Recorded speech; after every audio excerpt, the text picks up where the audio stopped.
Hello everyone, जैसा कि आप सभी को इंतजार था काफ़ी टाइम से, तो डॉक्टर अंबेडकर मेधावी छात्र संशोधित योजना 2021-22 के लिए फॉर्म निकल चुके हैं। तो आज मैं आपको बताने वाली हूं कि कौन कौन स्टूडेंट इसके लिए अप्लाई कर सकते हैं, आपको कितनी स्कॉलरशिप मिलने वाली है, क्या छात्रवृत्ति आपकी रहेगी, इसके लिए आपकी योग्यता क्या होनी चाहिए फॉर्म को अप्लाई करने के लिए, कैसे और कहाँ पर आप अप्लाई कर सकते हैं, कौन कौन स्टूडेंट इसको अप्लाई कर सकते हैं, तो ये सब मैं आज आपको बताने वाली हूँ।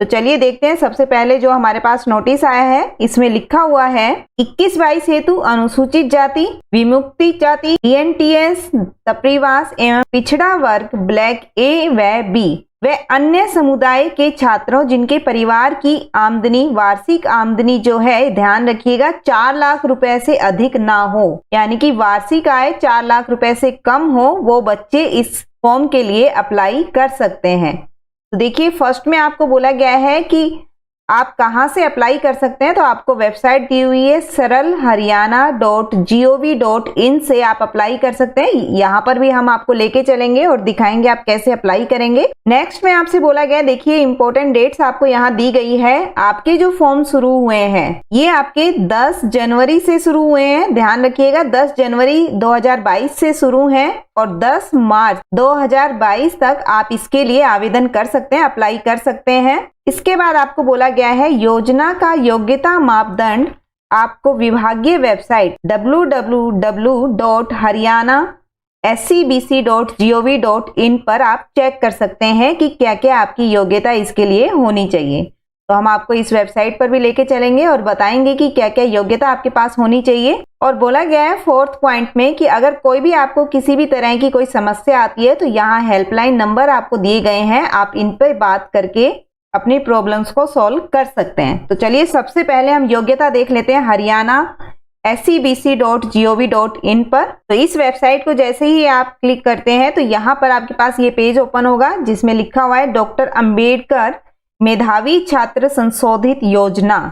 तो देखिए ये किस लिए दी जाती है, यहाँ पर लिखा हुआ है कि ये प्रोत्साहित करने के लिए ये स्कॉलरशिप दी जाती है। किन स्टूडेंट को? SC स्टूडेंट्स को और BC स्टूडेंट्स को। और ये जो आपकी योजना है ये स्टार्ट हुई थी 5 और 6 में। देखिए हम देख लेते हैं इसकी एलिजिबिलिटी क्या है, कौन कौन बच्चे इसके लिए अप्लाई कर सकते हैं। तो ध्यान रखिएगा, जिस स्टूडेंट के पास हरियाणा डोमिसाइल है वो बच्चे इसके लिए आवेदन कर सकते हैं। हरियाणा का डोमिसाइल होना जरूरी है फॉर्म को अप्लाई करने के लिए। स्टूडेंट जो है वो SC कैटेगरी या BC कैटेगरी से बिलोंग करना चाहिए, तो वो इसके लिए आवेदन कर सकता है। आपको यहाँ पर बोला गया है रेट ऑफ इंसेंटिव मीन्स आपके पास जो छात्रवृत्ति मिलने वाली है वो अमाउंट आपका 8,000 रुपए से 12,000 रुपए पर एनम होगा, यानी कि एक साल में आपको 8,000 से लेके 12,000 तक मिल सकते हैं। तो ये मैं आपको बताऊंगी कि किस अकॉर्डिंग मिलते हैं, तो आप हमारे साथ पूरी आप इस वीडियो को देखें।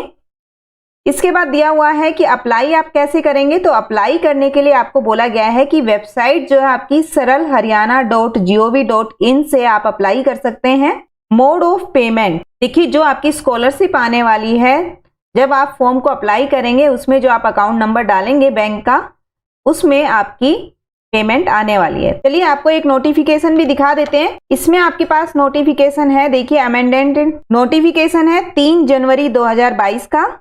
तो इसमें हमसे क्या कहा गया है वो हम और देख लेते हैं। देखिए इसमें आपसे बोला गया है अनुसूचित जाति, विमुक्त, घुमंतु, अर्ध घुमंतु, टपरीवास श्रेणी के छात्रों के लिए अंकों की जो प्रतिशतता है और छात्रवृत्ति की दर किस अकॉर्डिंग है।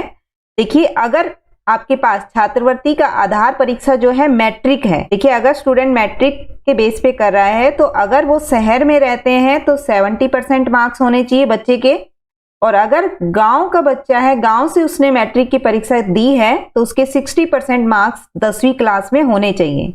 तब उसको छात्रवृत्ति मिलेगी 11th क्लास में, या फिर कोई वो डिप्लोमा कर रहा हो या सर्टिफिकेट कोर्स कर रहा है तो उसको 8,000 रुपए प्रति वर्ष मिलने वाले हैं। ध्यान रखिएगा, ये 11th क्लास के लिए या सर्टिफिकेट कोर्स या डिप्लोमा कोर्स के लिए मैट्रिक बेस पर। अगर स्टूडेंट 12th बेस पर अप्लाई करें तो 12th में आपको बोला गया है कि शहर में रहने वालों के लिए 75% मार्क्स जरूरी है और ग्रामीण के लिए 70% मार्क्स होने चाहिए 12th क्लास में, तभी वो अप्लाई कर सकते हैं। तो देखिए अगर 12th में आपके इतने % मार्क्स हैं तो आप अप्लाई कर सकते हैं। तो आपको जो ग्रेजुएशन है फर्स्ट ईयर में, चाहे वो आर्ट्स से आप कर रहे हो तो आर्ट्स से कर रहे हैं तो आपको 8,000 रुपये पर ईयर, या कॉमर्स और साइंस से करें या कोई डिप्लोमा और सर्टिफिकेट कोर्स कर रहे हैं तो आपको 8,000 रुपये पर एनम मिलने वाली है, या इंजीनियरिंग और टेक्निकल कोर्सेज कोई कर रहे हैं तो उसमें आपको 9,000 रुपये यहाँ पर मिलेंगे, और मेडिकल या अलाइड कोर्सेज अगर आप कर रहे हैं तो आपको 10,000 रुपये की स्कॉलरशिप यहाँ मिलने वाली है। ध्यान रखिएगा, ग्रेजुएशन बेस पे अगर आप ले रहे हैं स्कॉलरशिप तो ग्रेजुएशन में आपके 65% शहरी के लिए और 60% ग्रामीण स्टूडेंट के लिए होने चाहिए, तभी वो अप्लाई कर सकते हैं। और बोला गया है कि पोस्ट ग्रेजुएशन में यानी कि पीजी कोर्सेज में फर्स्ट ईयर में आपको आर्ट, कॉमर्स या साइंस, आप जिस भी स्ट्रीम के आप स्टूडेंट हैं, आपको 9,000 रुपये पर एनम, इंजीनियरिंग या टेक्निकल कोर्सेज आप कर रहे हैं तो 11,000 रुपये आपको मिलेंगे, और मेडिकल या अलाइड कोर्सेज आप कर रहे हैं तो आपको 12,000 रुपये वहां पर एनम मिलने वाले हैं। इसी तरह आपको बोला गया है यहाँ पर पिछड़े वर्ग ब्लॉक ए के छात्रों के लिए जो अंकों की प्रतिशतता है वो भी यहाँ पर दी हुई है, मैट्रिक बेस पर है तो आपके पास शहरी को 70% और ग्रामीण को 60%, उनके लिए 11th क्लास में उनको जो छात्रवृत्ति मिलने वाली है वो आपकी होगी 8,000 रुपए। इसी तरह ब्लॉक बी के स्टूडेंट्स के लिए यहाँ पर बोला गया है कि मैट्रिक में शहरी के लिए 80% होना चाहिए और ग्रामीण के लिए 75% होना चाहिए। देखिए, पिछड़े वर्ग ब्लॉक बी के छात्रों के लिए जो परसेंटेज आपको बताए हैं वो बताए कि मैट्रिक में 80% शहरी के लिए और 75% आप ग्रामीण के लिए होने चाहिए। तो 11th में उनको 8,000 पर एनम मिलने वाली है, हर साल उनको 8,000 रुपए मिलेगी। इसी तरह समाज के अन्य वर्गों के मेधावी छात्र को पिछड़े वर्ग ब्लॉक बी के समान अंकों की प्रतिशतता और छात्रवृत्ति की दर रखी गई है, जो कि ऊपर बताया गया आपको कि शहरी के लिए 80% 10th क्लास में और ग्रामीण के लिए 75%। तो 11th क्लास में उनको 8,000 की स्कॉलरशिप मिल सकती है। ध्यान रखिएगा, जो स्टूडेंट है वो हरियाणा का निवासी होना चाहिए, हरियाणा का डोमिसाइल होना चाहिए, वार्षिक आय 4 लाख से कम होनी चाहिए। चलिए अब चलते हैं अंत्योदय सरल की वेबसाइट पर। जब आप अंत्योदय सरल पोर्टल पर जाते हैं तो देखिए स्कीम आपके पास आती है यहाँ पर, जिसमें आपको डॉक्टर अंबेडकर मेधावी छात्रवृत्ति योजना यहाँ पर लिखा हुआ है। आप जैसे ही इस पर क्लिक करेंगे तो देखिए आपको यहाँ हिंदी और इंग्लिश दोनों में यहाँ पर है, तो यहाँ पर आपको हिंदी में बता देते हैं ताकि आपको समझने में आसानी हो। तो देखते हैं इसकी क्या पात्रता है। देखिए इसमें लिखा हुआ है हरियाणा के निवासी होना चाहिए स्टूडेंट, दूसरा 4 लाख से कम आय होनी चाहिए वार्षिक आय, अनुसूचित जाति या पिछड़े वर्ग में होना चाहिए और मेरिट आधारित योजना है ये। इसका जो लाभ है आपको बताया गया यहाँ पर, मैट्रिक और +2 और स्नातक कक्षाओं में जो अंक आपके आएंगे उससे उच्चतर कक्षा में दाखिला लेने पर अनुसूचित जाति, विमुक्त, टपरीवास जाति, घुमंतु, अर्ध घुमंतु और पिछड़े वर्ग के छात्रों को वर्गीकृत प्रोत्साहन राशि, जो मैंने आपको पीछे बता दिया है कि किस तरीके से वर्गीकृत किया गया है, ये 8,000 रुपए प्रति वर्ष से लेकर 12,000 रुपए प्रति वर्ष तक मिल सकती है आपको। देखिए इसके लिए इंपॉर्टेंट डॉक्यूमेंट्स क्या क्या होने चाहिए, दस्तावेज यहाँ पर बताए गए हैं कि आपके पास फर्स्ट में बोला गया है पहचान पत्र के रूप में इनमें से कोई एक आपके पास होना चाहिए, आधार कार्ड, पहचान पत्र,